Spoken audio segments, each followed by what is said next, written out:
formando en la vida actual es el lugar precisamente donde se deben llevar a cabo la consecución de las metas, el desarrollo del potencial que Dios nos ha dado por su misericordia y por su amor. Entonces, tenemos la personalidad, ¿sí? La gente habla mucho de la personalidad, y es que como mi personalidad es así, como yo soy así, pues la personalidad es la particular y única forma diferenciada en que cada individuo se manifiesta, ¿sí? Con las cualidades, habilidades que Dios nos ha dado y con las características individuales que tenemos. Sin embargo, esto ha sido malogrado en buena medida por el pecado y al mismo tiempo ha sido restaurada de manera esperanzadora por nuestro Señor Jesucristo. Entonces la personalidad tiene un componente biológico, que ya lo vimos, que es el temperamento. Lo vimos en la clase pasada, los 4 temperamentos, 2 extrovertidos, que es el sanguíneo, el colérico, 2 introvertidos, que es el melancólico y flemático, y las combinaciones entre ellos, y al mismo tiempo introvertidos o extrovertidos. Entonces es heredado, eso lo heredamos del papá o de la mamá, no son buenos ni malos. Los 4 temperamentos tienen debilidades, tienen fortalezas y tienen características pues maravillosas. Han sido dados por el Señor a través de nuestros padres. Generalmente tenemos uno predominante y uno secundario, pero podemos tener características de los 4 temperamentos. Nuestro Señor Jesucristo tenía el equilibrio completo y perfecto de los 4 temperamentos, pero el tema de los temperamentos es apenas un 35% más o menos del componente de nuestra personalidad. El otro componente es el carácter. El carácter es la parte que vemos reflejada a través del fruto del Espíritu Santo, lo leímos que está en Gálatas 5:22, como lo leímos la clase pasada, ¿sí? Es el desarrollo maduro de la personalidad. El carácter es el que nos permite dominar nuestros temperamentos. El carácter es moldeado, el carácter es aprendido, puede ser fortalecido. O sea, la persona de carácter fuerte no es la que es brava ni la que grita, ¿sí? Sino el de carácter firme es el que busca la intimidad con Dios. Solamente Dios nos enseña a través del modelo de nuestro Señor Jesucristo a llegar a tener un carácter parecido al carácter de Cristo, un carácter, una actitud de humildad, de mansedumbre, ¿sí? de vivir en pureza, en santidad. Ese es el carácter realmente. Tenemos también el otro 30%, lo que es el compromiso ético y moral de cada persona, ¿sí? Eso no lo define ni la herencia, ni el carácter que estamos siendo moldeados o modelados a imagen de Dios, sino el compromiso que tenemos moral, el compromiso ético de vivir conforme con una norma de conducta que sabemos que está muy bien expresada a través de la palabra de Dios. Pero además hemos visto otras características acerca de la personalidad. Sabemos lo importante que es el ambiente familiar, queridos hijos de Dios. Hemos visto factores intrínsecos, extrínsecos. Hemos visto que el ambiente familiar es el ambiente, es el entorno, es el ámbito en el que nosotros nos desempeñamos, ¿sí? Y este ámbito o ese entorno viene siendo, o sea, no surge por generación espontánea, sino precisamente por la participación de cada uno de los miembros de la familia, ¿sí? El ambiente familiar es ese clima interno como resultado de nuestras normas, nuestras actitudes, nuestras formas de comunicación, nuestras decisiones. Ese es el clima en el cual crecemos las personas. Sin embargo, este ambiente, este entorno es determinante en nuestra vida, no solamente en el momento en que somos adultos o niños, sino eso es en el momento en que estamos siendo gestados en el vientre de nuestra madre. Queridos, los embarazos son fundamentales, son hiper mega importantísimos, ¿sí? Lo que una mujer, lo que una pareja, ¿sí? Cuando están embarazados, lo que están brindando, lo que están viviendo, lo que están hablando, lo que están sintiendo, todo eso llega a ese bebé que está siendo formado. Usted y yo recibimos una cantidad de información, de emociones, de cosas, que no tenemos conciencia de eso, pero sí las vivimos desde que estábamos siendo gestados en el vientre de nuestra madre.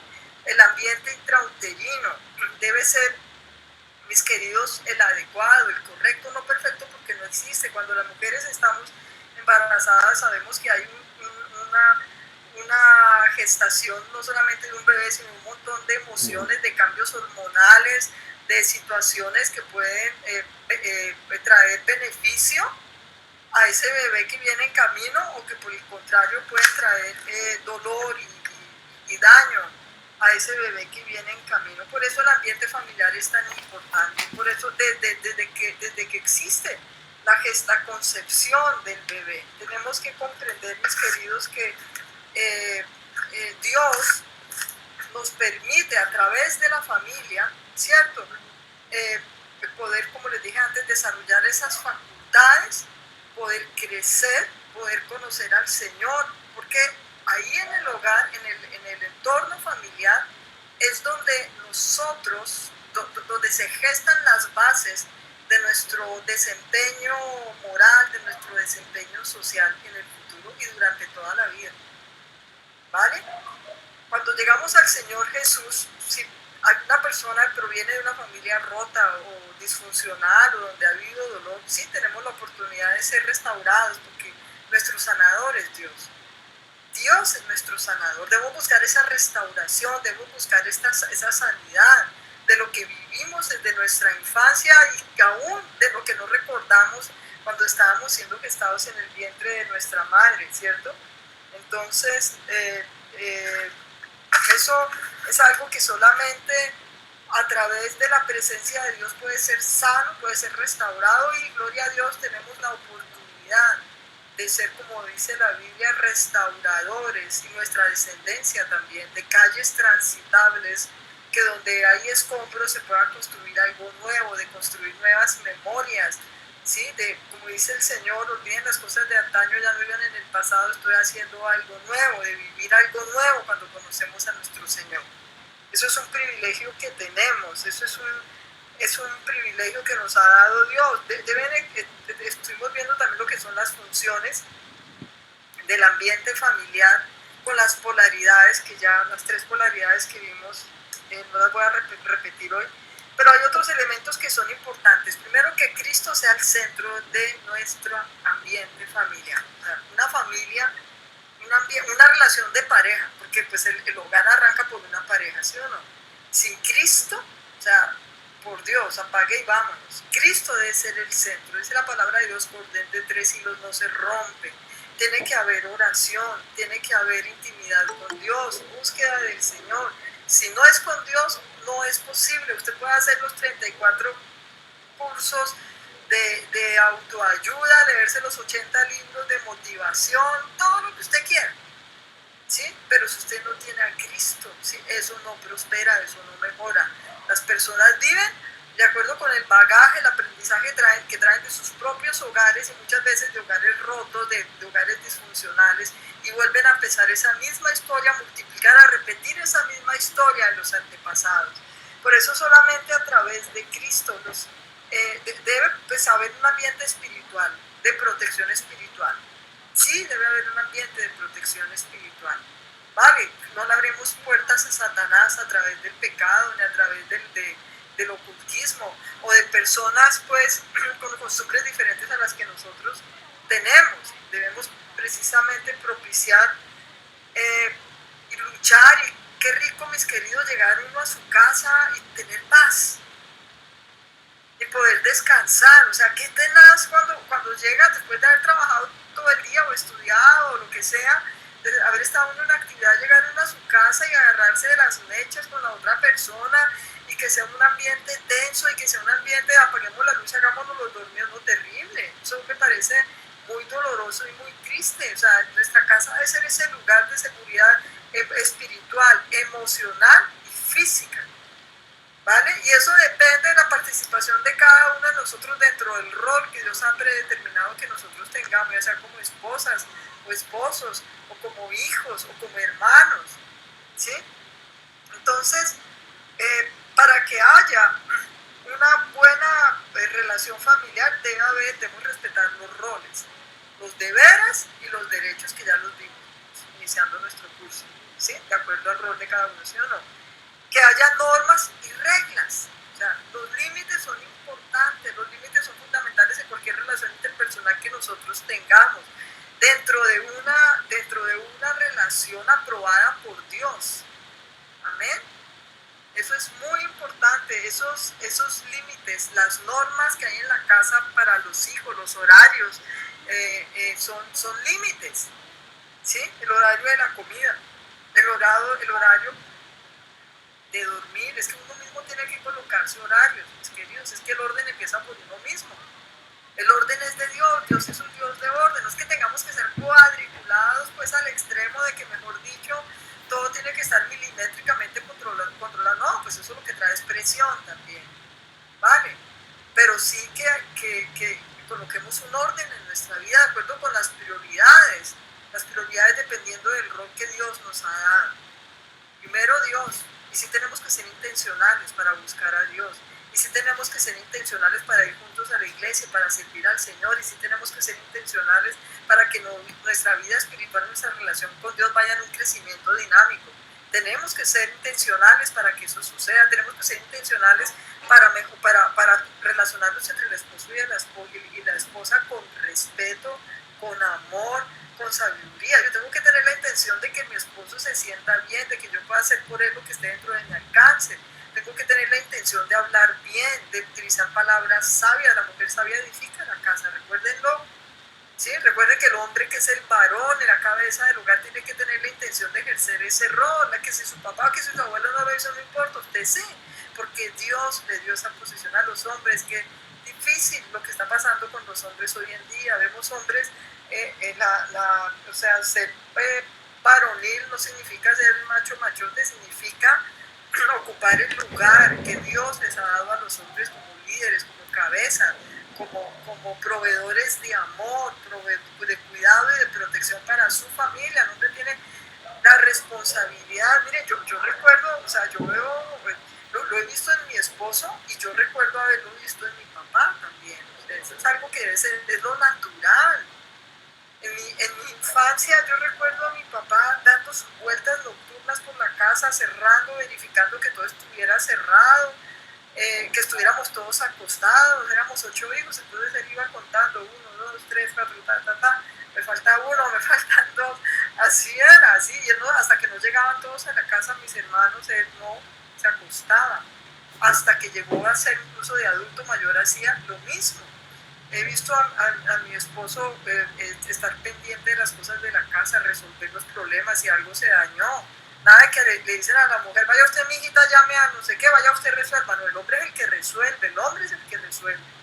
El hombre es el que tiene que tener la batuta de resolver los problemas. Obviamente nosotras pues estamos ahí como una ayuda, como un complemento, ¿sí? Somos un equipo, no estamos debajo, estamos al lado del hombre. Ojo con eso, por favor. Y los hijos tienen que crecer viendo eso y tenemos que propiciar a los niños desde pequeños la autonomía dependiendo de la edad, ¿sí? Dependiendo de la edad, la formación de su carácter. No se les puede resolver todo, uno no puede ser sobreprotector. Yo tuve la tendencia a ser sobreprotectora porque yo fui sobreprotegida por mis padres. Mis padres eran muy amorosos. Pero entonces, mis queridos, el clima moral, ojo con el clima moral en una familia, ojo, por Dios santo, o sea, un hombre y una mujer no pueden estar viendo pornografía en su casa. Si ustedes tienen problemas con eso, busque ayuda, porque si no, se está abriendo de puertas a Satanás, a espíritus inmundos de sexo para que lo molesten a usted, incluso a sus hijos. Por Dios, es que si la gente entendiera lo importante que es la sanidad, la santidad, lo valioso que es vivir en santidad para uno mismo y para su propia familia. Si yo tengo hijos, si yo tengo esposo, o sea, yo no puedo abrir puertas espirituales y que el clima moral sea un clima moral donde uno aprenda lo que es la integridad y la rectitud. Perfecto no es, nunca va a ser. Vamos a disgustarnos, vamos a tener momentos de incomprensión, ¿sí? No sé, o sea, es que todas las familias pasan todas las familias, ¿vale? Pero el clima moral debe ser de ética y de integridad. ¿Eso dónde? En el ambiente familiar. Entonces está el ambiente espiritual, el clima moral el clima relacional, cómo nos relacionamos, las normas, las reglas, el orden, todo eso, ¿dónde? Dentro del hogar cristiano. Eso es algo que tenemos que ser intencionales para que eso funcione. Un hogar cristiano no deja de funcionar cuando hay incompatibilidad de caracteres, mentiras del diablo. Eso deja de funcionar cuando la persona no está alineada con Dios, cuando no se está construyendo, edificando sobre la roca, cuando se saca a Jesús, cuando no hay una vida espiritual en la casa. Ahí se pierde la visión, porque Dios es el que nos da la visión. Amén.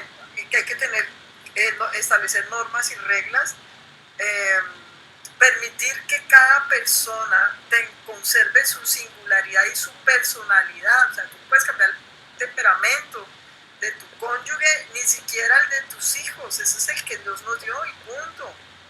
¿Vale? Entonces es el lugar donde cada uno puede ejercer las facultades que Dios nos ha dado. Ese es el hogar cristiano. Eso sucede en la casa y es donde aprendemos a resolver problemas, a conciliar. ¿Sí? En el hogar cristiano es donde aprendemos cómo se solucionan los problemas. Los hijos tienen que ver que los papás se disgustaban, pero se pedían perdón. Los hijos tienen que ver que los papás tenían diferencias, pero que oraban y llegaban a un acuerdo. Eso no tienen que ver los hijos.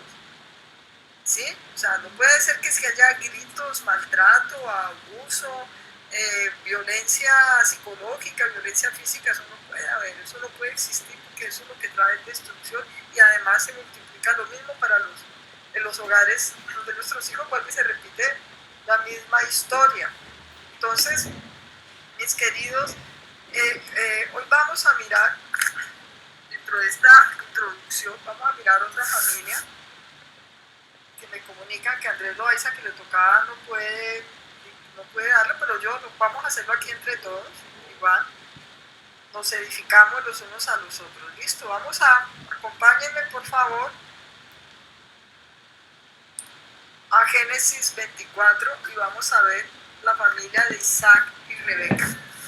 Génesis 24, vamos a mirar algunas características que encontramos en esta familia. Llegamos, es importante que tengan todos la palabra de Dios ahí y puedan leerla. ¿Ok? Voy a pedirle el favor a alguien que lea. Voy a pedirle el favor a Harry Anderson. A ver si listo, Marteca. Por favor, Génesis 24. Isaac y Rebeca. Ay, pero un momentico que el sonido me está saliendo por el televisor. Dale, piensa por favor. Listo. Abraham estaba ya entrado en años, y el Señor lo había bendecido en todo. Un día, Abraham le dijo al criado más antiguo de su casa, que era quien le administraba todos sus bienes: pon tu mano debajo de mi muslo, y júrame por el Señor, el Dios del cielo y de la tierra, que no tomarás de esta tierra de Canaán, donde yo habito, una mujer para mi hijo Isaac. Para mi hijo Isaac, está bien. Sino que irás a mi tierra, donde vive mi familia, y de allí le escogerás una esposa. ¿Qué pasa si la mujer no está dispuesta a venir conmigo a esta tierra?, respondió el criado. ¿Debo entonces llevar a su hijo hasta la tierra de donde usted vino? De ninguna manera. Debe llevar a mi hijo hasta allá, le replicó Abraham. El Señor, el Dios del cielo, que me sacó de la casa de mi padre y de la tierra de mis familiares, y que bajo juramento me prometió dar esta tierra a mis descendientes, enviará su ángel delante de ti para que puedas traer de allá una mujer para mi hijo. Si la mujer no está dispuesta a venir contigo, quedarás libre de este juramento, pero en ningún caso llevarás a mi hijo hasta allá. El criado puso la mano debajo del muslo de Abraham, su amo, y le juró que cumpliría con su encargo. Luego tomó 10 camellos de su amo y toda clase de regalos y partió hacia la ciudad de Nahor en Harán, Nayarí. Allá hizo que los camellos se arrodillaran junto al pozo de agua que estaba en las afueras de la ciudad. Caía la tarde que es cuando las mujeres salen a buscar agua. Entonces comenzó a orar: Señor, Dios de mi amo Abraham, te ruego que hoy me vaya bien y que me demuestres el amor que le tienes a mi amo. Aquí me tienes a la espera junto a la fuente, mientras las jóvenes de esta ciudad vienen a sacar agua. Permite que la joven, a quien le diga, por favor, baje usted su cántaro para que tome yo un poco de agua, y que me conteste, tome usted, y además le daré agua a sus camellos, sea la que tú has elegido para tu siervo Isaac. Así estaré seguro de que tú has demostrado el amor que le tienes a mi amo. Aún no había terminado de orar cuando vio que se acercaba Rebeca, con su cántaro al hombro. Rebeca era hija de Betuel, que a su vez era hijo de Milca y Nahor, el hermano de Abraham. La joven era muy hermosa y además virgen, pues no había tenido relaciones con ningún hombre. Bajó hacia la fuente y llenó su cántaro. Ya se preparaba para subir cuando el criado corrió a su encuentro y le dijo: ¿podría usted darme un poco de agua de su cántaro? Sírvase, mi señor, le respondió, y enseguida bajó el cántaro y sosteniéndolo entre sus manos le dio de beber. Cuando ya el criado había bebido, ella le dijo: voy a también a sacar agua para que sus camellos beban todo lo que quieran. De inmediato vació su cántaro en el bebedero y volvió corriendo al pozo para buscar más agua, repitiendo la acción hasta que hubo suficiente agua para todos los camellos. Mientras tanto, el criado de Abraham la observaba en silencio para ver si el Señor había coronado su viaje con el éxito. Cuando los camellos terminaron de beber, el criado tomó un anillo de oro que pesaba 6 gramos y se lo puso a la joven en la nariz. También le colocó en los brazos 2 pulseras de oro que pesaban más de 100 gramos y le preguntó: ¿podría usted decirme de quién es hija y habrá lugar en la casa de su padre para hospedarnos? Soy hija de Betuel, el hijo de Milca y Nahor, respondió ella, a lo que agregó: no solo tenemos lugar para ustedes, sino que también tenemos paja y forraje en abundancia para los camellos. Entonces el criado de Abraham se arrodilló y adoró al Señor. Con estas palabras, bendito sea el Señor, el Dios de mi amo Abraham, que no ha dejado de manifestarle su amor y fidelidad, y que a mí me ha guiado a la casa de sus parientes. La joven corrió hasta la casa de su madre y allí contó lo que le había sucedido. Tenía Rebeca un hermano llamado Labán, que salió corriendo al encuentro del criado, quien seguía junto a la fuente. Labán se había fijado en el anillo las pulseras en los brazos de su hermana, y también había escuchado contar lo que el criado le había dicho. Por eso fue en busca del criado y lo encontró junto a la fuente con sus camellos. Ven bendito del Señor, le dijo. ¿Qué quedas afuera? Ya he preparado la casa y un lugar para los camellos. El criado entró en la casa. Enseguida Labán desaparejó los camellos y les dio paja y forraje, y llevó agua para que el criado y sus acompañantes se lavaran los pies. Cuando les sirvieron de comer, el criado dijo: no comeré hasta haberles dicho lo que tengo que decir. Habla con toda confianza, respondió Labán. Ok, hasta el versículo 50 y 51, por favor. Listo, Martín. Yo soy criado de Abraham, comenzó él. El Señor ha bendecido mucho a mi amo y lo ha prosperado. Le ha dado ovejas y ganado, oro y plata, siervo y sierva. 50, bajar. ¿50? Sí, 50 y 51. Listo, Martica.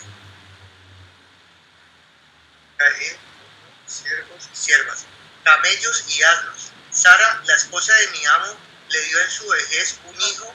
No, espérate un segundo porque como que nos cruzamos. Un segundo. Bueno, eso es Génesis 24, que lo tengo mal pegado aquí entonces.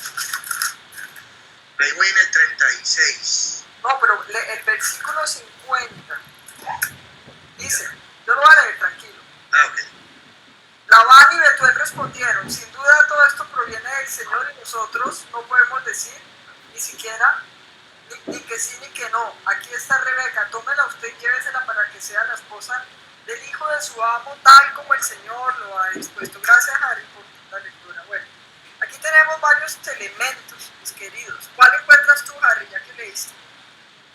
No, pues ahí se ve claramente, digamos, el cumplimiento de las promesas de Dios y la fe que tenía Abraham en ese momento al decirle con toda la seguridad al trabajador que le consiguiera la esposa para su hijo.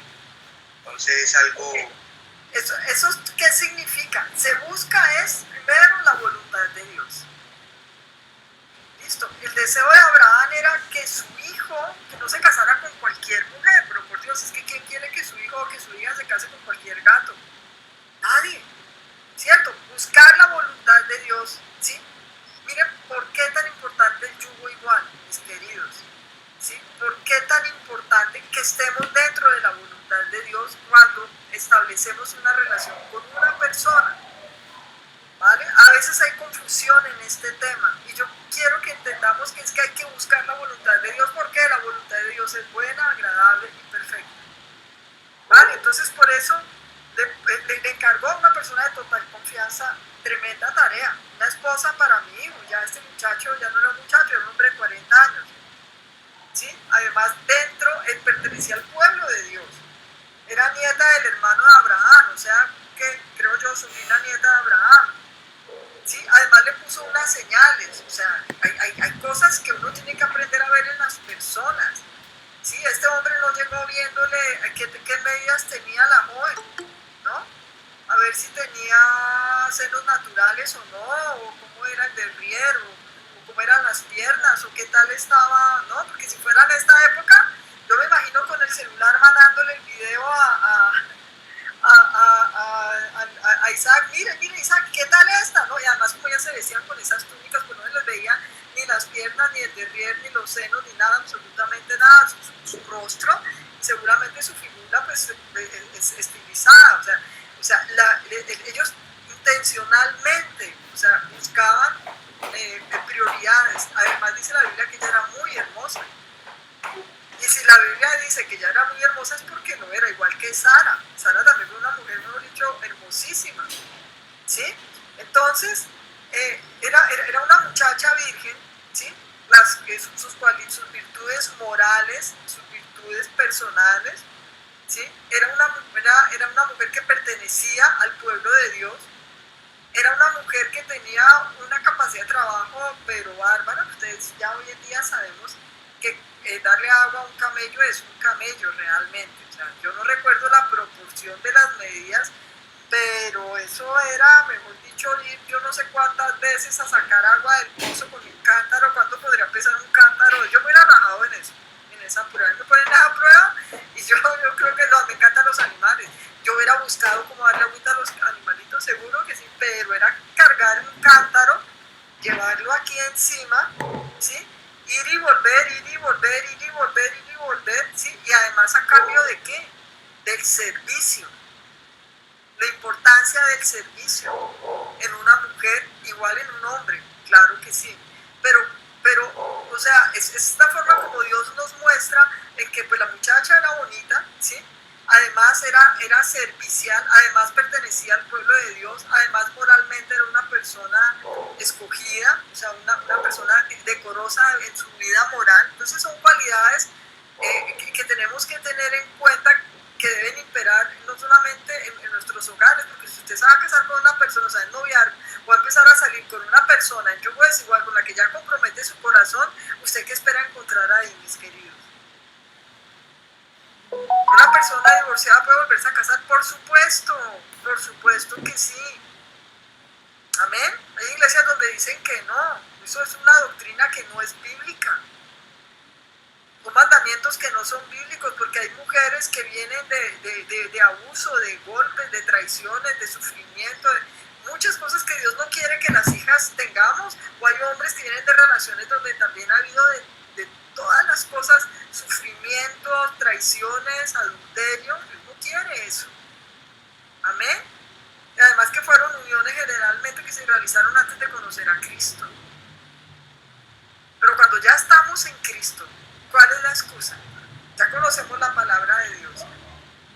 Ya sabemos que debemos buscar la voluntad de Dios en el establecimiento de cualquier relación que tengamos. Que se debe orar. ¿Sí? Sí, es que imagine, pues, póngase usted a pensar si existiera en esa época los celulares, el wifi. Dios definitivamente es todo sabio, ¿no? ¿Cómo estaría este hombre, el criado de Abraham, tomando fotos, videos de las muchachas en esa época, a ver cuál iba a gustar al niño Isaac? Que entre otras cosas era casi como un bombril, un hombre ya de 40 años y todavía estaba detrás de las faldas allá con sus padres. No recuerdo si ya había muerto Sara, no recuerdo. Después leemos eso, pero en estos momentos lo importante es buscar la bendición de Dios. Vamos a Génesis 25, ¿sí? Versículo 19. Esta es la historia de Isaac, el hijo que tuvo Abraham. Isaac tenía 40 años cuando se casó con Rebeca, que era hija de Betuel, hermana de Labán. Betuel y Labán eran arameos de Padán Aram. Isaac oró al Señor en favor de su esposa. El hombre que ora por su esposa, el hombre que bendice a su esposa, ya era estéril. La labor de nosotros como cónyuges, esposo o esposa, ahí viene la guerra espiritual, ahí viene la búsqueda de Dios, porque ella era estéril, ¿no? Isaac oró al Señor en favor de su esposa porque era estéril. El Señor oró su oración y ella quedó embarazada. Pero como los niños, ahí vienen los bellos, Jacob y Esaú. Las joyitas, Jacob y Esaú venían en camino, listo. Miren lo que es el ambiente prenatal, el ambiente familiar desde el vientre de la mamá, lo que hablamos hace un rato. Vale, venían allí ya los dos niños, ¿no? Luchaban dentro de su seno, desde antes de nacer este par de hombres ya estaban peleándose. Luego dice, ella se preguntó si esto va a seguir así para que sigo viviendo. Una mujer que, bueno, ahí viene un pero en la vida de Rebeca, con tantas virtudes, una mujer, Abraham era inmensamente rico, imagínense las comodidades y la herencia de los siervos y las riquezas que podría tener esta mujer Rebeca, el futuro asegurado para ella y para sus hijos al lado de un hombre que además la amaba como Isaac, ¿vale? Y sin embargo ella pierde un poco la cordura y el sentido de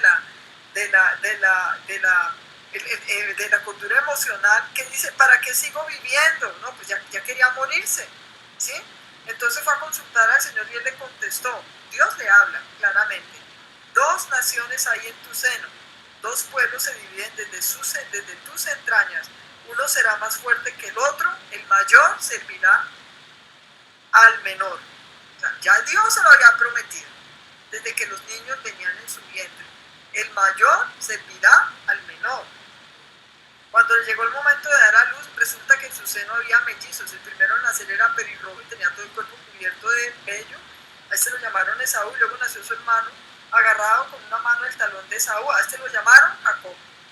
Cuando nacieron los mellizos, Isaac tenía 60 años. Estaba un poquito ya como abuelito, pero bueno.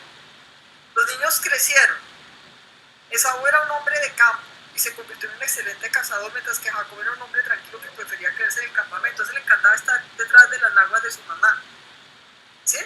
Allá al lado de su mamá le encantaba estar a este hombre. Isaac quería más a Esaú porque le gustaba de comer lo que él cazaba, pero Rebeca quería más a Jacob. Vienen las preferencias, las disputas en el ambiente familiar, ¿sí? En el hogar. La mamá quería más al que estaba allí cerquita a ella, pegada a sus naguas, a sus faldas. Oiga, mujeres, cuando tenemos hijos, ya sean hijos o hijas, tiene que soltar sus hijos. Los hijos se van a casar y se van a ir. Nuestra hija Catalina se casa ya en 1 mes y medio. Ay, esto se me, perdón, tengo que conectar el computador. Excúsenme.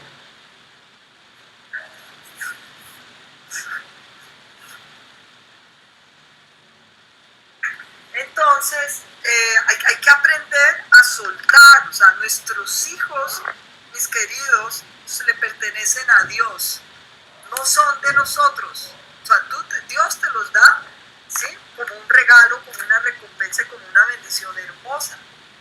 Pero luego ellos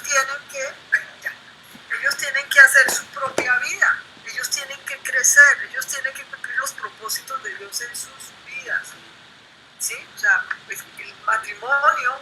A mí me decía alguien hace poco, ay, pobrecita, tu hija se va a casar, ¿cómo te sentirás? Y yo dije, pues feliz. ¿Cómo me voy a sentir? Yo no voy a llorar porque que Catalina se casa. Yo le doy gracias a Dios porque es la voluntad de Dios y hemos orado por esto desde que ella era muy chiquita, por el esposo, por el matrimonio de Catalina. Sí, o sea, yo ya hice esa entrega, o sea, porque eso es la madurez en el carácter. Si no es porque yo no ame a mi hija, por supuesto que mi hija me hace falta y por supuesto que yo la amo, pero yo sé que lo mejor para la vida de ella es la bendición, los propósitos de Dios en su vida y que ella tiene que casarse, formar su propia familia y bueno, Dios tiene planes para ellos. Eso lo tenemos claro. Entonces, mis queridos, Esaú era pegado a su mamá. Isaac quería más a Esaú, versículo 28, porque le gustaba comer de lo que él cazaba y Rebeca quería más a Jacob. Las preferencias, terrible, ya lo vimos en la historia de José, ¿se acuerdan? La rivalidad, la división empieza en casa. En una familia donde el esposo y la esposa se mantienen como, yo no digo ni siquiera como perros y gatos, yo tengo una perra y un gato y se aman, pero en una familia donde se mantienen peleando, no porque haya una diferencia de opinión, desacuerdos normales en cualquier pareja, en cualquier familia, sino porque se mantienen en peleas. Vienen estos muchachitos también en peleas y en divisiones porque el papá quería más al uno y la mamá quería más a la otra, ¿vale? Entonces, ¿qué puede haber en el corazón de estos jóvenes, de estos hombres que después crecieron y cometieron un error brutal, Jacob, al engañar a su papá, Israel o Isaac, cuando ya estaba muriéndose? O sea, qué dolor tan fuerte, qué falta de sabiduría entre esta pareja, Isaac y Rebeca, ¿sí? Pertenecientes al pueblo de Dios, pero qué falta de sabiduría. Colocar esa rivalidad entre los hijos, engañaron a su papá, o sea, ustedes ya saben lo que pasó, Génesis 27, el versículo 2, como te darás cuenta ya estoy muy viejo y en cualquier momento puedo morirme. Le dice Jacob a su hijo Esaú, toma pues tus armas, tu arco y tus flechas y al campo cazarme algún animal, prepárame luego un buen guiso como a mí me gusta y tráemelo para que me lo coma, entonces te bendeciré antes de que muera. Como Rebeca había estado escuchando, ella ahí de chismosa, ¿no? Y de cizañera y intrigante, mientras Isaac le hablaba a su hijo, meterse uno en la relación de un hijo con su papá, o sea, tenaz. No, como mujer, uno no puede ser una piedra de tropiezo en la relación de su esposo con sus propios hijos. O un hombre meterse en la relación de su esposa con sus hijos. Por favor, o sea, tenemos que ser claros y muy sabios, o sea, qué importante que ustedes presten atención a todo esto para que puedan ponerlo en práctica en sus propias familias. Hay que tener sabiduría. ¿Cómo se manipularon? ¿Cómo manipuló esta mujer Rebeca a su hijo? ¿Cómo manipuló a Jacob? Y Jacob, que ya era un hombre adulto, un hombre hecho y derecho, ¿cómo participó de ese engaño de su mamá y de esa manipulación? Porque él nunca dijo a la mamá, pero ¿cómo se te ocurre que yo voy a engañar a mi papá? Él dijo, sí, claro, ¿para cuándo? ¿Sí? Porque quería recibir la primogenitura y quería recibir la bendición del papá, ya le había vendido el otro la primogenitura, etcétera, etcétera, etcétera, para también obtener la bendición. Versículo 11, pero Jacob le dijo a su madre, hay un problema, Esaú es muy velludo y yo lampiño. Yo pensé, pues cualquiera pensaría, no, le iba a decir, pero mamá, ¿cómo se te ocurre? No, él dice, o sea, ¿cómo hacemos para engañarlo si somos tan distintos? Si mi padre me toca, se dará cuenta que quiero engañarlo. El engaño, la mentira, como fundamento de una familia. Falso, o sea, terrible, terrible, o sea, espantoso. Esto hará que me maldiga en vez de bendecirme, hijo mío, que esa maldición caiga sobre mí. Otra vez la dramática y la emocional de esta mujer. ¿Sí? Que caiga sobre mí, le contestó su madre, tan solo haz lo que te pido, y a buscarme estos cabritos. Jacob fue a buscar los cabritos y los llevó a su madre y presentó el guiso. Ella preparó el guiso tal como le gustaba a su padre, luego sacó la mejor ropa de su hijo mayor Esaú, la cual tenía en casa. Si ya Dios le había dado la promesa de que el mayor serviría al menor, ¿por qué esta mujer tuvo que engañarlo? ¿No creyó en Dios? ¿Se le olvidó la promesa de Dios? ¿O pensó, no sé, que ella tenía que ayudar a Dios? ¿O que Dios no le iba a cumplir? O sea, hay muchos interrogantes ahí en esta historia, pero lo importante es que reconocemos el daño que hizo en esta familia, que era una familia privilegiada, que pertenecía al pueblo del Señor. Es que ni siquiera era por necesidad económica, no, pues es que Abraham era un hombre inmensamente rico. Ninguno iba a quedar desamparado, ninguno de sus hijos, ni de sus nietos, ni de sus bisnietos. Era la codicia, era el egoísmo, era el pensar solamente en uno mismo, es el querer beneficio personal. ¿cierto? En vez de pensar en la familia, en el otro, como Dios quiere que nosotros hagamos. Entonces lo engañaron. ¿Listo? Las malas decisiones las vemos aquí. Por emocionalismo, por egoísmo, por impulsividad, el engaño, la mentira, la manipulación. Ojo con ese espíritu inmundo de manipulación y de control que se mete a las familias y también a la iglesia, y de división. Control, dominio, manipulación y división. Son demonios. No solamente pasa en la iglesia, o no solamente pasa en las familias, también pasa en la iglesia. ¿Vale? Donde cada quien jala para su propio lado, donde cada quien busca solamente su propio bien, no el del prójimo. Donde se vale del engaño, de la impulsividad, se toman decisiones de manera emotiva por las emociones y no por los principios. Ninguna buena intención puede estar por encima de un principio bíblico. Ninguna buena intención, ninguna intención personal. Ojo con eso, mis queridos. Tenemos que entender de que aquí la culpa, o sea, la situación no fue ni de los temperamentos, en el carácter de las personas. ¿Vale? Ahí es donde está ese deseo egoísta de dominar, de controlar, y eso abre puertas a Satanás, porque déjenme decirle que hay espíritus inmundos de división que se meten no solamente en las iglesias, sino también en los hogares. Aquí vemos un tema claro sobre esto. ¿Y cuál es la excusa? Ay, yo no estoy haciendo nada malo, no, yo no he hecho nada malo. Claro que sí. Recuerden que en el ayuno de noviembre vamos a ver distorsiones, un tema bien importante.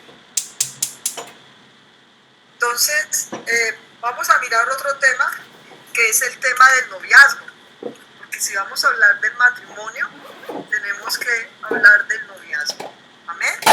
¿Cuántas personas que están aquí en el chat no se han casado todavía? Levanten la manito que yo los vea. Uy, qué bueno, un montón.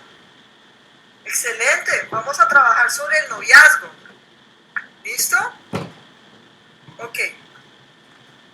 Si quisiéramos resumir en 2 palabras el papel específico que el noviazgo cumple en relación con el matrimonio, estas serían comunicación y conocimiento. Antes de noviarse con una persona, mis queridos, voy a transmitirles unas preguntas que tenemos que hacernos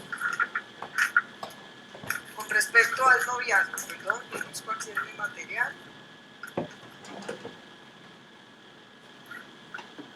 Unas preguntas que les voy a hacer a todos los que están solteros y también a los que están casados, porque pues esto es algo que tenemos que analizar. Primero, ¿esa persona es un verdadero creyente?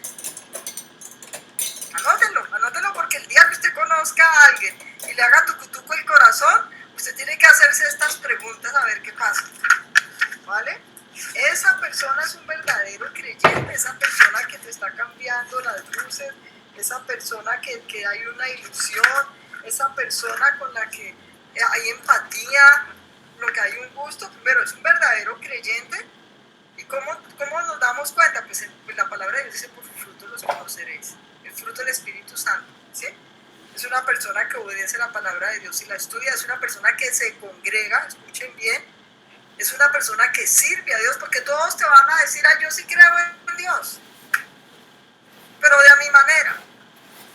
Es que yo soy católica o católico y entonces yo creo en Dios. No, mis queridos, Pablo Escobar también creía en Dios. ¿Vale? O sea, tenemos que tener en cuenta, o sea, eso tenemos que verlo de una manera madura y de una manera profunda. Es una persona que obedece la palabra de Dios y la estudia. O sea, hace un devocional. Es una persona que diariamente ora, que busca al Señor. Es una persona que se congrega en la iglesia. O es la persona que te dice: no vamos a la iglesia. Eso lo vemos después, como eso queda ahí grabado en YouTube. Eso después lo escuchamos. Mira que no se escucha después. ¿Vale? Hay persona que le gusta congregarse o que no le gusta congregarse. O que prefiere ir a montar en bicicleta los domingos por la mañana en vez de ir a la iglesia. Son preguntas que tenemos que hacernos. ¿Es una persona que es testimonio? donde esté, ya sea universidad, trabajo, familia, iglesia, es testimonio, que es que se ve, se nota. Es más, yo les recomiendo siempre, siéntense a hablar, a conversar, a conocerse, eso es fundamental. Y aquí hay una pregunta bien interesante. ¿Esta persona diezma? Esa es una pregunta bien importante. Háganse ustedes esa pregunta con respecto a esa persona que les llama la atención. Yo creo en Dios, pero a mi manera. No, es que yo voy a misa. Ojo, es una persona que busca al Señor con todo su corazón, es una persona que estudia la Biblia, es una persona que es testimonio, es una persona que le gusta congregarse, que le gusta ir a la iglesia. No es de rico ir a la iglesia, es que hay gente que le da pereza ir a la iglesia. Uy, ese es un síntoma, wow. Ahora, puede que alguna vez a mí no me dé ganas, yo no quiero ir a la iglesia, quiero irme en mi casa, quiero quedarme durmiendo, sí. Pero que pase una vez, bueno, ok, pero cada domingo ahí hay algo extraño, ¿sí o qué? Es una persona que diezma, porque si no le da a Dios lo que le corresponde, ¿qué te va a dar a ti? De esos que son así. ¿Vale? Esa es la primera pregunta que debes hacerte. Antes de noviarse. Oh, todavía no te hacen noviar. Que es que las personas primero ven novian, luego hacen estas preguntas. ¿Sí? La siguiente pregunta. ¿Sientes paz al pensar en contraer matrimonio con esa persona? Porque si te da miedo, Dios mío, qué peligro. ¿Sientes paz al casarte con esa persona? No es si tienes ganas de acostarte con esa persona, no. ¿Vale? No es si te gusta algo de su cuerpo, no. ¿Sientes paz? Porque el Señor, el Espíritu de Dios, coloca paz en nuestros corazones. Amén. Esto es bien importante. Otra pregunta. Anoten pues. Vamos con ese yugo desigual, mis queridos. Vamos en la tercera, ¿sí o no? ¿Sientes orgullo o vergüenza al lado de esa persona? O sea, ¿te da pena esa persona? ¿Te avergüenza? ¿O estás orgulloso o estás orgullosa de llevar ese hombre a tu casa, que lo conozca tu mamá, tus hermanos? ¿O te da pena? ¿Te avergüenza? Si van por la calle, te suelta la mano o esa persona se está avergonzando de ti. ¿Vale? No, es que no es muy educado, entonces me da pena llevarlo a mi casa. No, amiguita, pues por Dios. Que tome un curso de etiqueta por internet, que debe haber bastantes. ¿Sí? De educación, eso, nada de eso es un impedimento, pero ¿realmente sientes orgullo o vergüenza? La siguiente pregunta. ¿Se siente inferior a esa persona? Porque cuando te sientes inferior, ahí vienen las dudas, los celos, los pleitos, el control.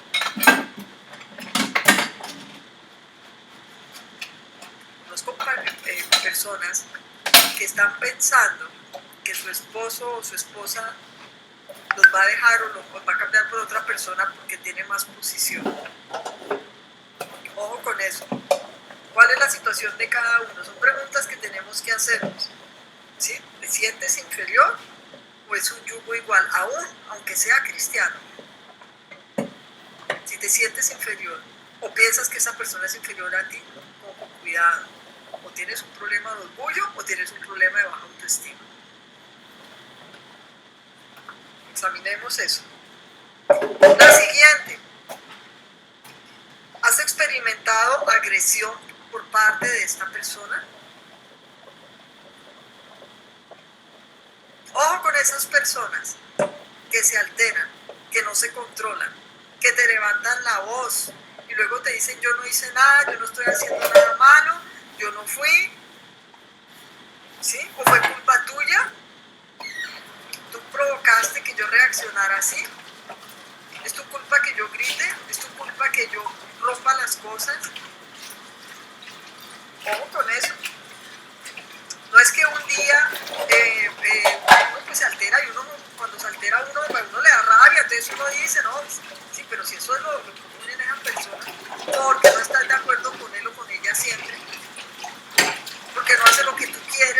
piensa igual a ti.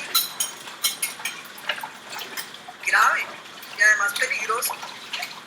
Denuncien, no se quede callado, denuncien.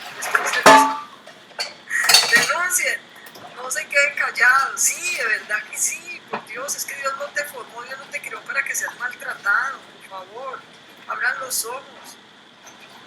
Es que nosotros hemos atendido personas en la iglesia que vienen de otras iglesias. Yo me acuerdo mucho de una pareja en Bogotá en consejería, en que el hombre era zafado, de verdad que sí, en sus actitudes, en sus reacciones, y en la iglesia donde ellos se congregaban le habían dicho a ella, no, ya se casó de malas, pues no con esas palabras, pero era algo así, de malas, puede llorar, puede gritar, ¿no? Un cierto personaje que dice de malas. Aguánteselo, mentiras del diablo, no, tú no tienes que aguantar. Busquen ayuda. Lo primero que hace uno es orar y buscar ayuda. Y si te golpean, tienes que denunciar.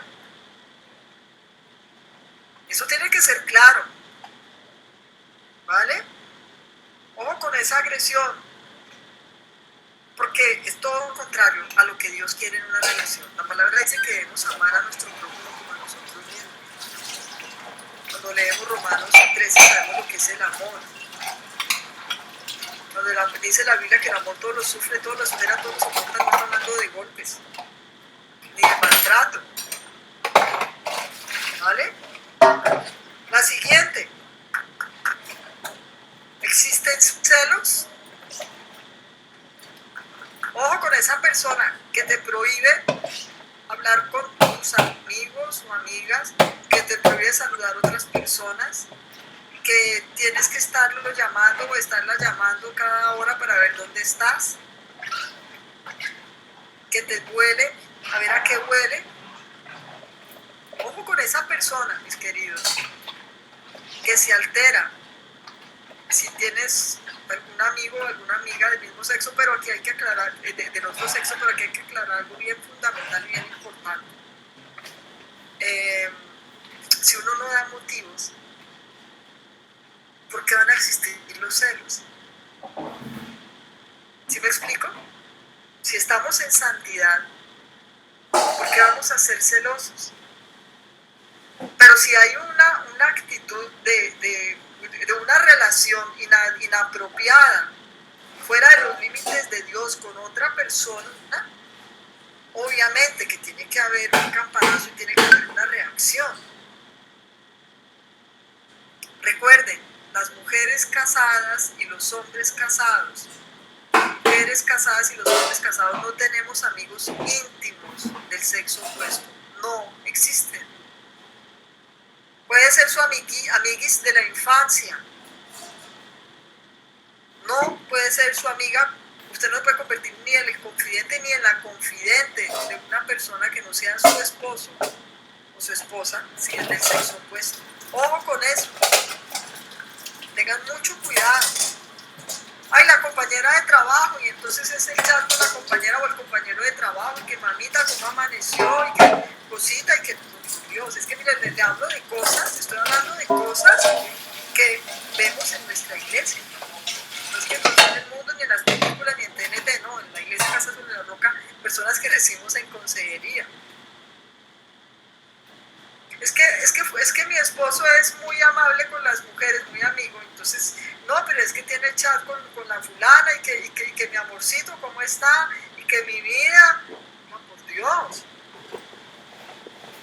El que nada debe, nada teme. Es que no tiene por qué haber celos. Si la persona está en santidad, ¿vale? Si somos claros, si somos honestos, ¿por qué va a haber celos?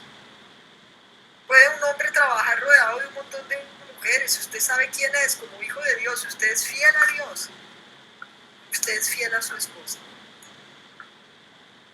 Igual una mujer trabajando rodeada de 30 hombres, si usted es fiel a Dios, porque a las mujeres nos gusta que nos admiren, ¿vale? Pero entonces tenemos que saber cómo hay que vestirse. Porque es que a la oficina, perdóneme, pero no se va con escotes ni con minifalda. Si usted es una mujer casada o también soltera, como mujeres cristianas, las mujeres cristianas no nos vestimos para seducir hombres.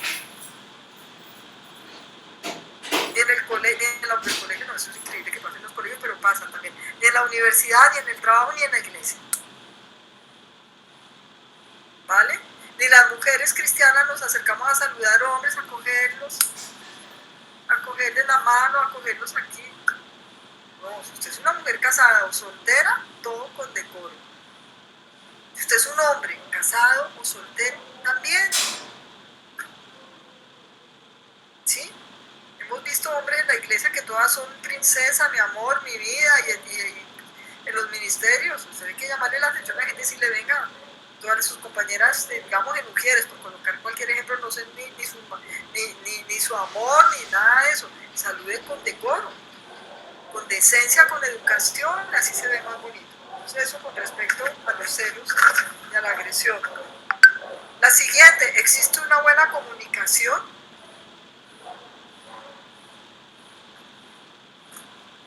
¿Qué es comunicarse? No es chatearse todo el día, qué pereza. Yo soy malísima para chatearme y para hablar por teléfono. No me gusta mucho hablar por teléfono. Sí, obviamente, ahí es necesario uno comunicarse por teléfono con alguien, por algo, claro, por supuesto. Me parece delicioso sentarme a conversar con una persona, en real, no en virtual. Esas comunidades virtuales, no, mis queridos. La iglesia es una comunidad real, amén, donde nos conectamos físicamente con las personas, no de manera virtual. Eso tiene que ser claro también. Donde usted pueda mirar a los ojos, qué bonito mirar a los ojos a una persona. La comunicación es muy importante. La próxima clase que la va a dar Clemencia, ella les va a hablar algo de comunicación también.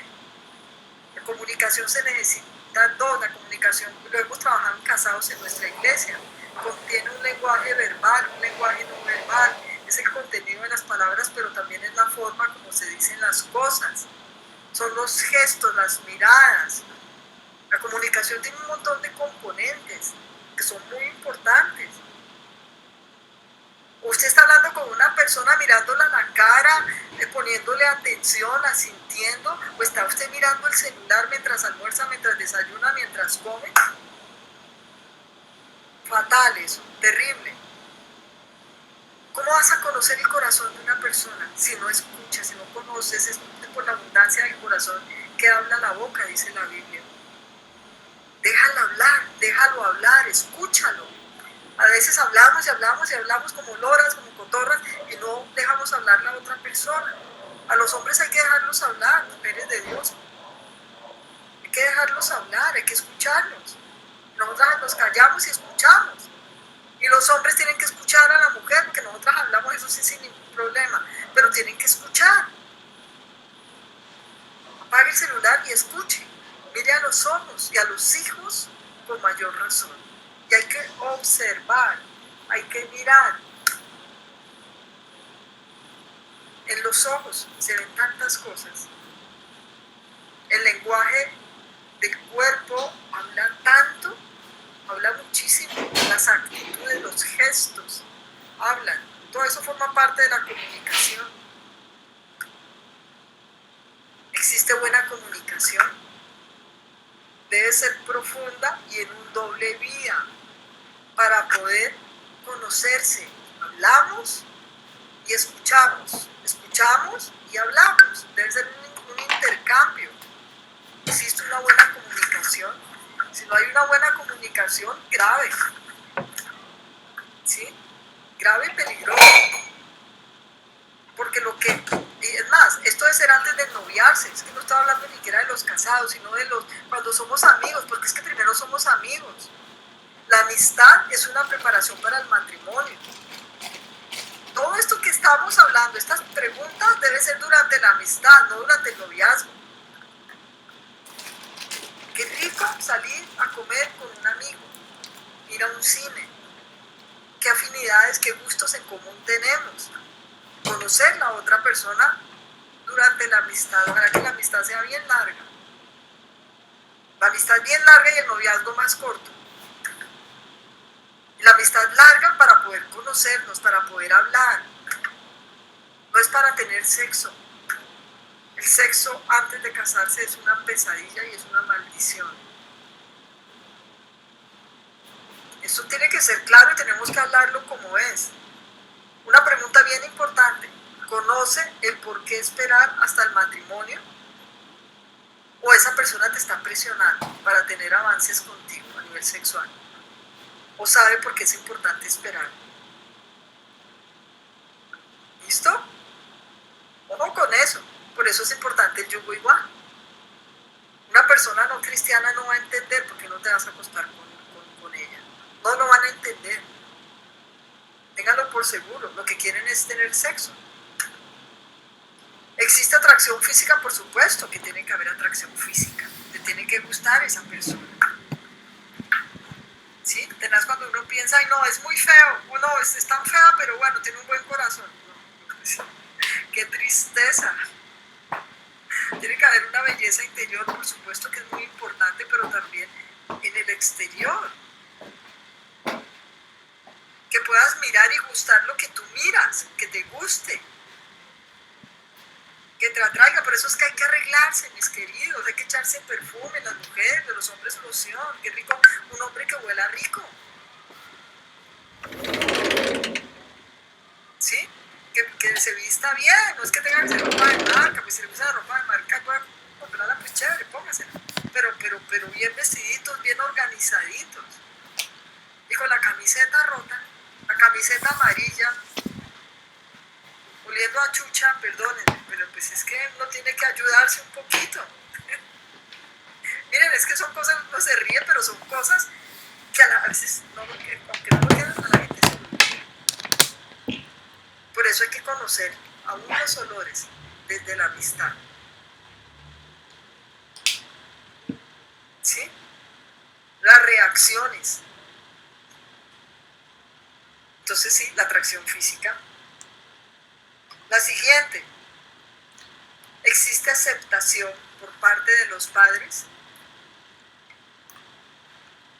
De sus padres. Cuando su mamá o su papá le digan, este hombre no me gusta, ojo, ore, si no le gusta, ore hasta que le guste. Cuando su mamá le dice, esa niña no me gusta, ojo, pregúntele, ¿por qué no te gusta? Ay, porque vas a Iglesia de la Roca. No, eso no es una razón. ¿Sí? Pero miren, son preguntas importantes que tenemos cuando somos amigos, que reflexionar. Si le gusta, si no le gusta. Ahora, si usted tiene 40 años como Isaac y no se ha casado, pues ahí sí, mamita, ¿le gusta esta? Pues si la mamá es una mamá posesiva y celosa, pues entonces pues no le va a gustar nunca, ninguna le va a dar la talla. O si usted, hombre, está enamorado de su mamá, pues entonces ninguna mujer le va a gustar. ¿Sí? No es que como nadie cocina como mi mamá. No, es que estas cosas pasan, créanme. Uno se ríe, pero esto pasa. ¿Sí? Es que mi mamá cocina delicioso. No, es que y el hombre no hace sino hablar con la mamá, pues se enamoró de la mamá, pues cásese con su mamá. ¿Cierto? Entonces, esto pasa, pero todo esto se conoce durante la amistad. Cómo esa persona se relaciona con sus papás, si es que sus papás lo dominan completamente o lo tienen atado y ya es un adulto. Ahora, que respete y ame y honra a sus papás es una bendición, perfecto. Es más, eso es esencial. Un hombre o una mujer que ame a sus papás, que los respete, es una garantía para ser un buen esposo o una buena esposa. Amén. Pero si ya no es que honra y ama a sus papás, sino que está atado a los papás, miren, esto es un problema muy grave en el matrimonio. Porque esos papás destruyen luego ese matrimonio. Usted se da cuenta. Si el hombre sale corriendo porque mi mamá me llamó, chao, no puedo salir contigo porque mi mamá me llamó y sale corriendo. No, qué horror. Huya de una relación así. ¿Vale?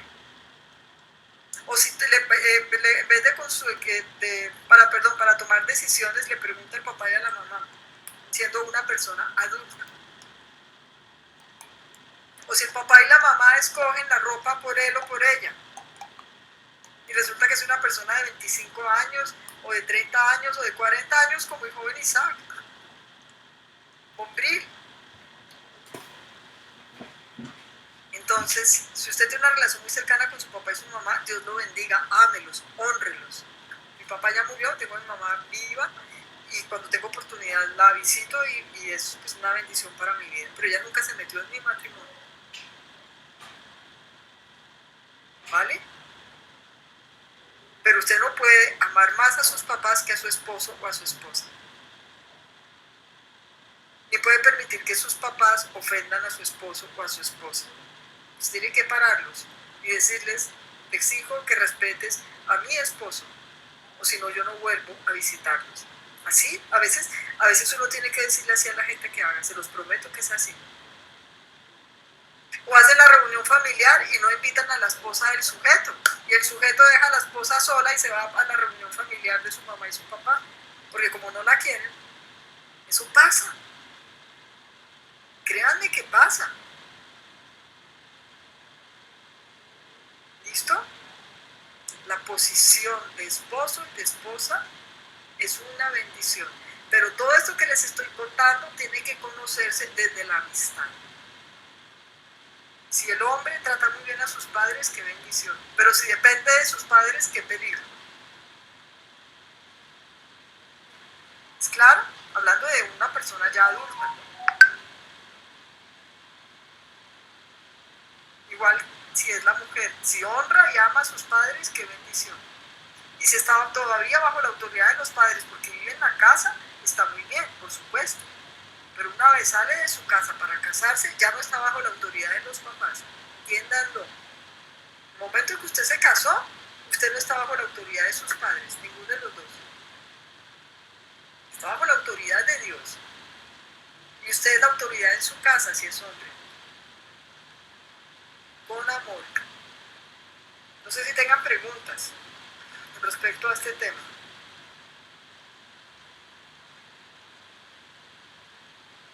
¿No? Están mudos. Los asusté, ahora ninguno me va a casar. Las preguntas están muy difíciles. ¿Qué piensan de las preguntas? Cuéntenme.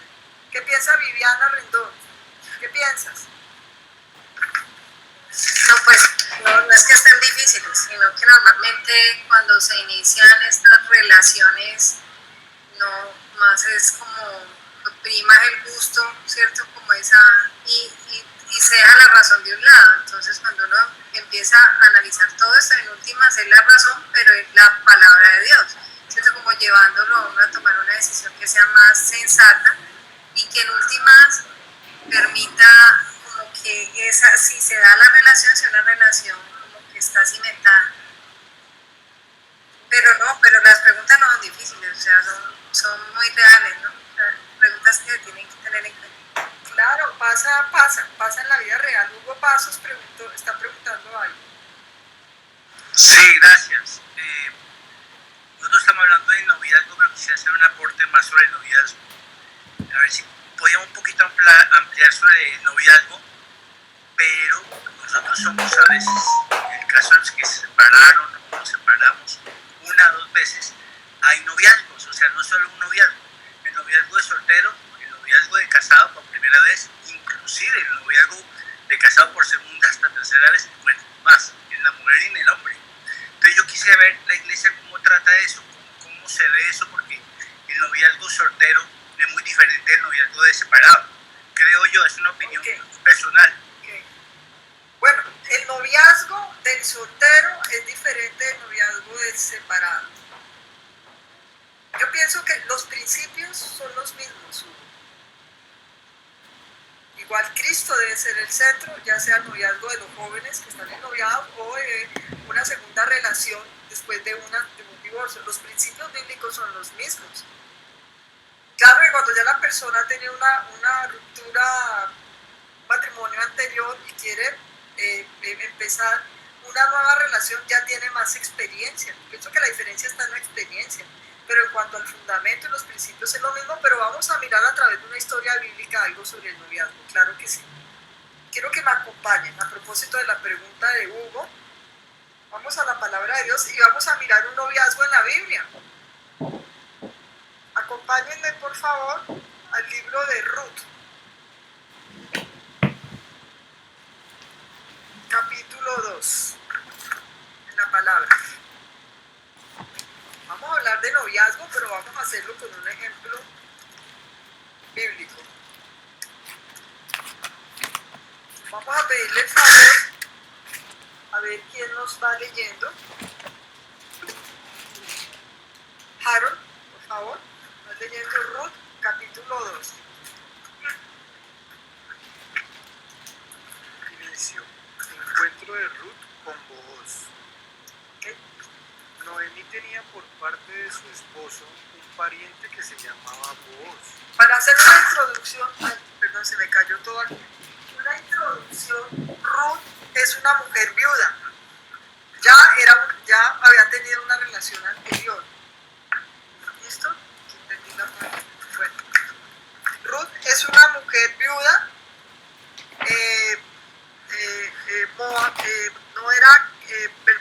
Ruth y Noemí, su suegra, se murió primero el esposo de Noemí, que dicen por ahí que era la femenina, porque perdió a su esposo, perdió a sus hijos, uno de sus hijos era casado con Ruth. ¿Listo? Y Ruth se va con su suegra para buscar un pariente que los redimiera, porque esa era la costumbre. Recuerden que las mujeres en la antigüedad no tenían derecho a la herencia, no tenían derecho a la tierra, sino que eran los varones. Por eso ella busca un pariente que puede redimirla. Entonces, ¿puedes leer, por favor, Harold? Continuemos. Noemí tenía por parte de su esposo un pariente que se llamaba Booz. Era un hombre rico e influyente de la familia de Elimelech. También para contextualizar, Elimelech era el esposo que había fallecido de Noemí. Ajá, correcto. Vale. Y sucedió que Ruth, la moabita, le dijo a Noemí: permíteme ir al campo a recoger las espigas que vaya dejando alguien a quien yo le caiga bien. Anda, hija mía, le respondió su suegra. Ruth salió y comenzó a recoger espigas en el campo detrás de los segadores. Y dio la casualidad de que el campo donde estaba trabajando pertenecía a Booz, el pariente de Elimelech. En eso llegó Booz desde Belén y saludó a los segadores. Que el Señor esté con ustedes. Que el Señor lo bendiga, respondieron ellos. ¿De quién es esa joven?, preguntó Booz al capataz de sus segadores. Es una joven moabita que volvió de la tierra de Moab con Noemí, le contestó el capataz. Ella me rogó que la dejara recoger espigas de entre las gavillas detrás de los segadores. No ha dejado de trabajar desde esta mañana que entró en el campo hasta ahora que ha venido a descansar un rato en el cobertizo.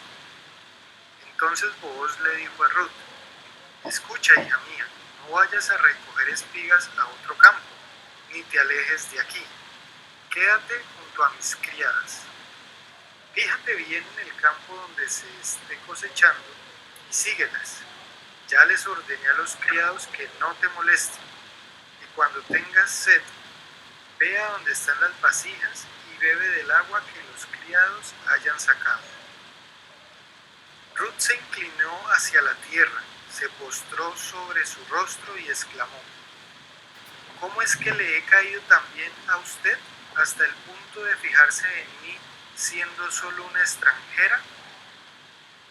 Ya me han contado, le respondió Booz, todo lo que has hecho por tu suegra desde que murió tu esposo. Cómo dejaste padre y madre y la tierra donde naciste y viniste a vivir con un pueblo que antes no conocías. Que el Señor te recompense por lo que has hecho. Que el Señor Dios de Israel, bajo cuyas alas has venido a refugiarte, te lo pague con creces. Ojalá siga yo siendo de su agrado, mi señor, contestó ella. Usted me ha consolado y me ha hablado con cariño, aunque ni siquiera soy como una de sus servidoras. A la hora de comer, Booz le dijo: ven acá, sírvete pan y moja tu bocado en el vinagre. Cuando Ruth se sentó con los segadores, Booz le ofreció grano tostado. Ella comió, quedó satisfecha y hasta le sobró.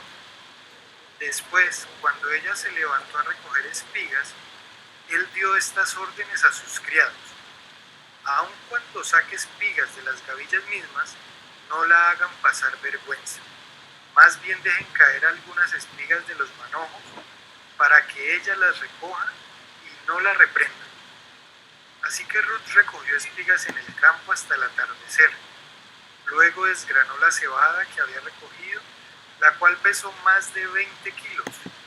La cargó de vuelta al pueblo y su suegra vio cuánto traía. Además, Ruth le entregó a su suegra lo que le había quedado después de haber comido hasta quedar satisfecha. Su suegra le preguntó: ¿dónde recogiste espigas hoy? ¿Dónde trabajaste? Bendito sea el hombre que se fijó en ti. Entonces Ruth le contó a su suegra acerca del hombre con quien había estado trabajando. Hagamos ahí una pausa ahí, Harold. Ahora veamos varias cosas. Primero, cómo el conocer, o sea, dice la Biblia que el hombre que encuentra esposa encuentra el favor del Señor. ¿Listo? O sea, son los hombres los que encuentran la mujer, la esposa, no las mujeres corriendo a ver a quién me conquisto para ver con quién se va a casar conmigo. No, es el hombre que encuentra esposa. ¿Cómo vos se fija, observa, conoce, pregunta por esta mujer que ya era una mujer viuda, ya había tenido una relación anterior, ¿cierto?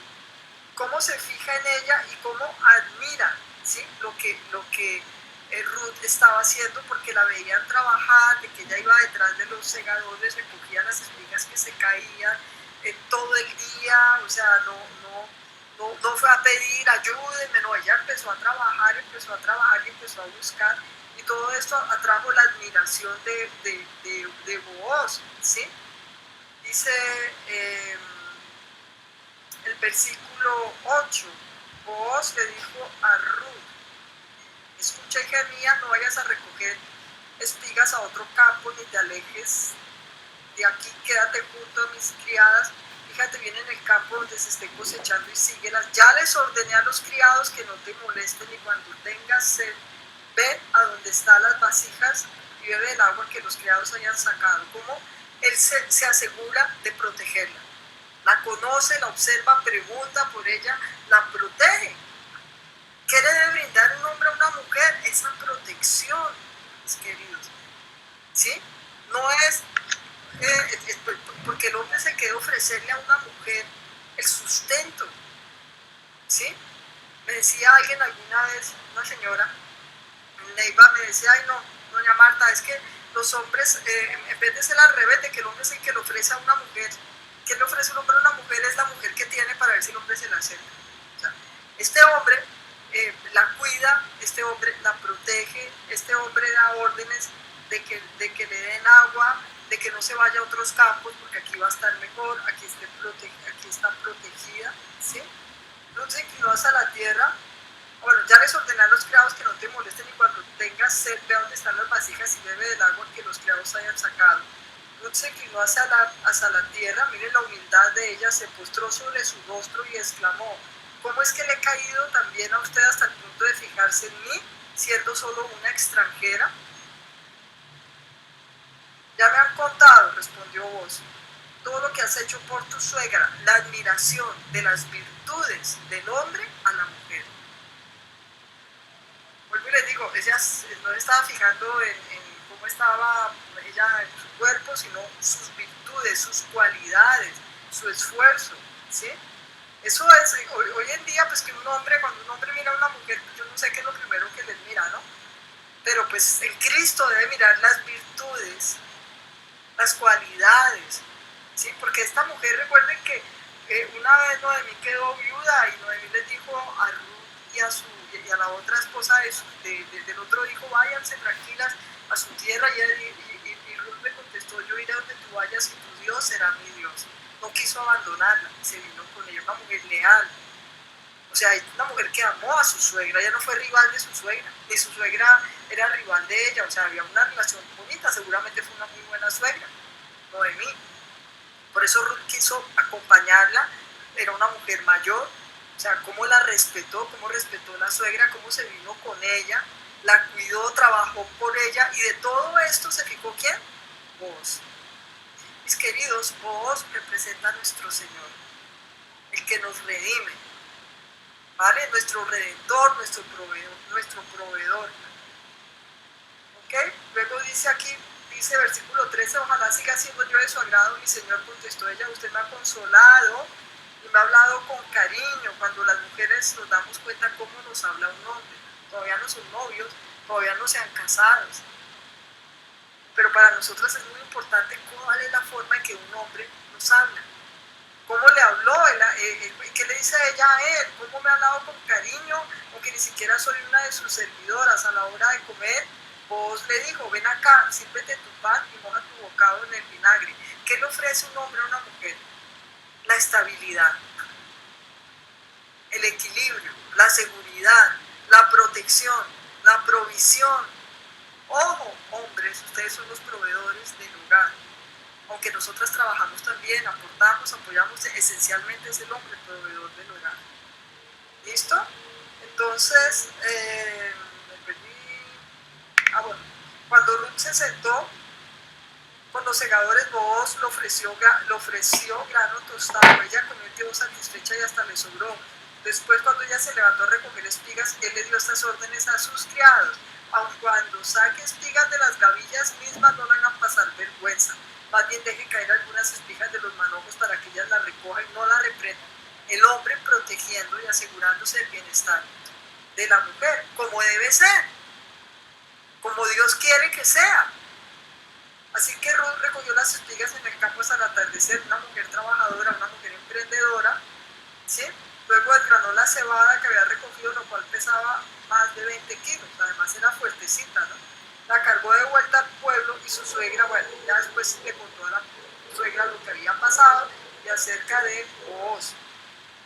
¿Listo? Vamos al capítulo 3, Harold. Capítulo 3, versículo 1. Ruth y Booz en la era. Un día su suegra Noemí le dijo, hija mía, ¿no debiera yo buscarte un hogar seguro donde no te falte nada? Además, ¿acaso Booz, con cuyas criadas has estado, no es nuestro pariente? Pues bien, él va esta noche a la era para aventar la cebada. Báñate y perfúmate, y ponte tu mejor ropa. Baja luego a la era, pero no dejes que él se dé cuenta de que estás allí hasta que haya terminado de comer y beber.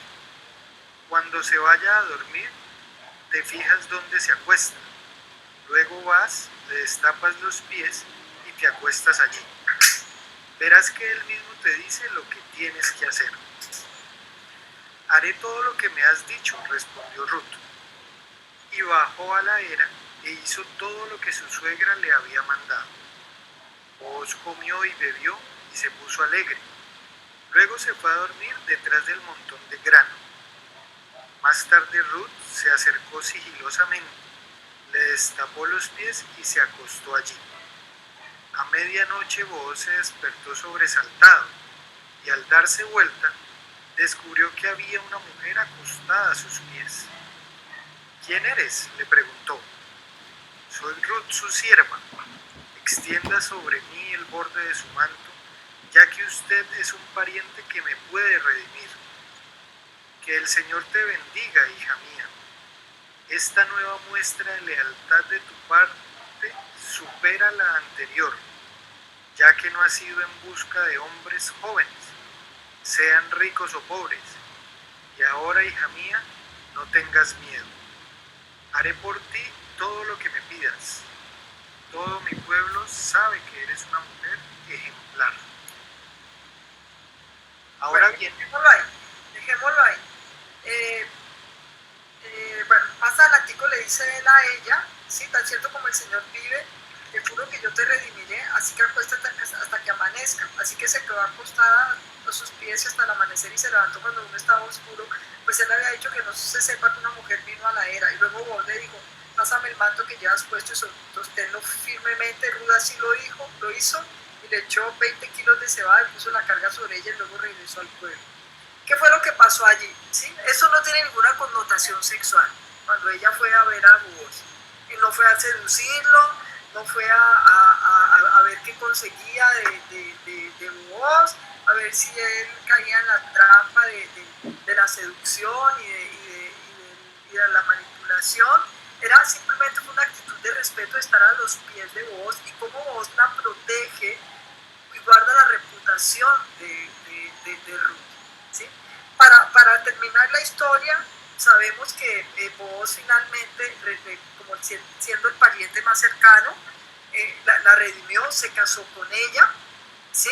Y bueno, pues es una historia bien bonita que vemos en este noviazgo, a pesar de que fue una segunda, ya Ruth había sido una mujer casada, para responder a Hugo más claramente, siguen existiendo los mismos principios, la pureza, las virtudes, las cualidades, la estabilidad que el hombre, la protección que el hombre le ofrece a la mujer, el noviazgo, la comunicación, o sea, todas esas, o sea, porque hablaban, o sea, ellos hablaban con un respeto y con una sinceridad, y vemos como pues es una pareja, ahí se ve un noviazgo en la Biblia, Ruth y Booz, y al mismo tiempo Booz representa a nuestro Señor y Ruth a la iglesia, porque Dios, el Señor Jesús fue el que nos redimió, amén, nos da todo, suple todas nuestras necesidades, eso lo ve uno ante el ejemplo de esta pareja.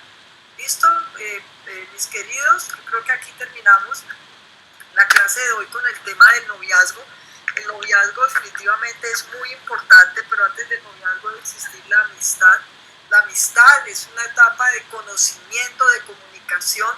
El noviazgo es una preparación para el matrimonio en Cristo. Cuando una pareja se novia es para casarse, porque Dios no te formó para ser la novia del uno, del otro, o para ser el novio de X o Y cantidad de mujeres. Dios de antemano nos formó para ser esposos o esposas de un hijo suyo, formar un hogar cristiano. ¿Vale? No nos rebajemos para ser el novio o la novia de una persona para que luego se acabó, entonces luego otro, no, eso no lo quiere Dios. ¿Listo? Lo que Dios quiere es que el noviazgo sea una preparación para el matrimonio, no debe haber relaciones sexuales, debe haber oración, debe haber conocimiento, más durante la amistad, pero también durante el noviazgo. ¿Listo? Debe haber unidad. O sea, todas estas son características, mis queridos, para llegar uno al matrimonio y poder desarrollar todo lo que ya hablamos en las clases anteriores.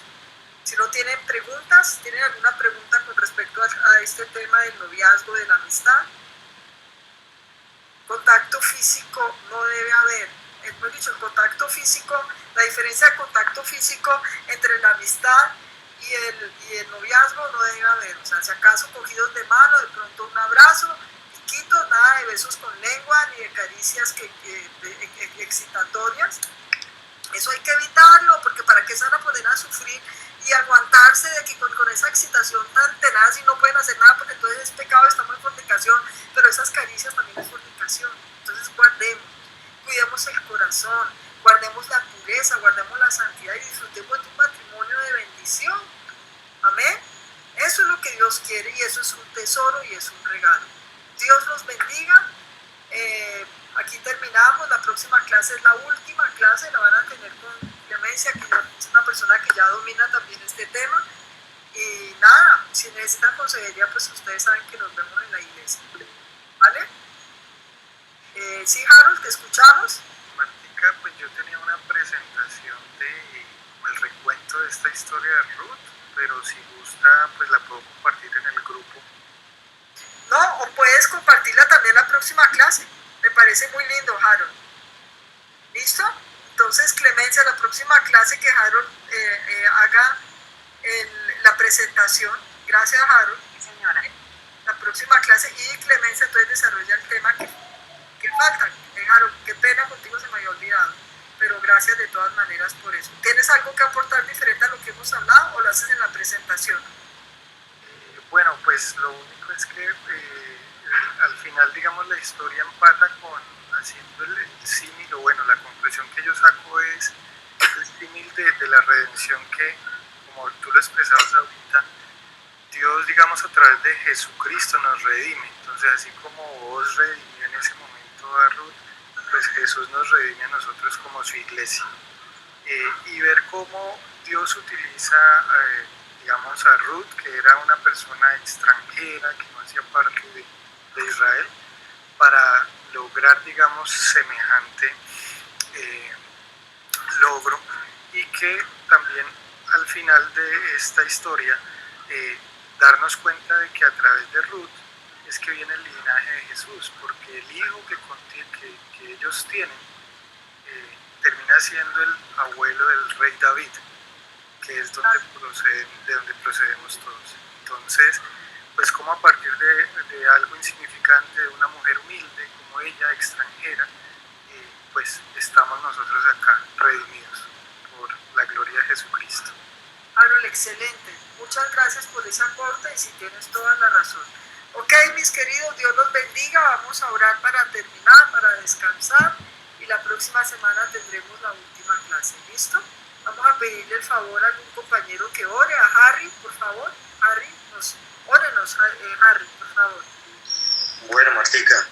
Bueno, Padre Santo, te damos infinitas gracias, Padre, por esta clase que tuvimos hoy, por esas palabras tan ideales que pones en Martica, donde nos explica, donde nos enseña, Padre, todo lo importante que requiere tener un hogar cristocéntrico, un hogar que tú constituyes, Padre, que tú avalas. Gracias, Padre, por todas estas personas que se pudieron conectar, que pudimos de alguna manera sacar temas supremamente importantes para poder conservar un hogar, para poder establecerlo en tu palabra, Padre. Quedamos en tu presencia en esta noche, en el nombre que hay sobre todo nombre de Cristo Jesús. Amén y amén. Y amén. Gracias. Amén. Dios los bendiga. Muchas gracias. Mañana. Gracias, buenas noches. Feliz noche. Hasta luego. Muchas gracias. Noche.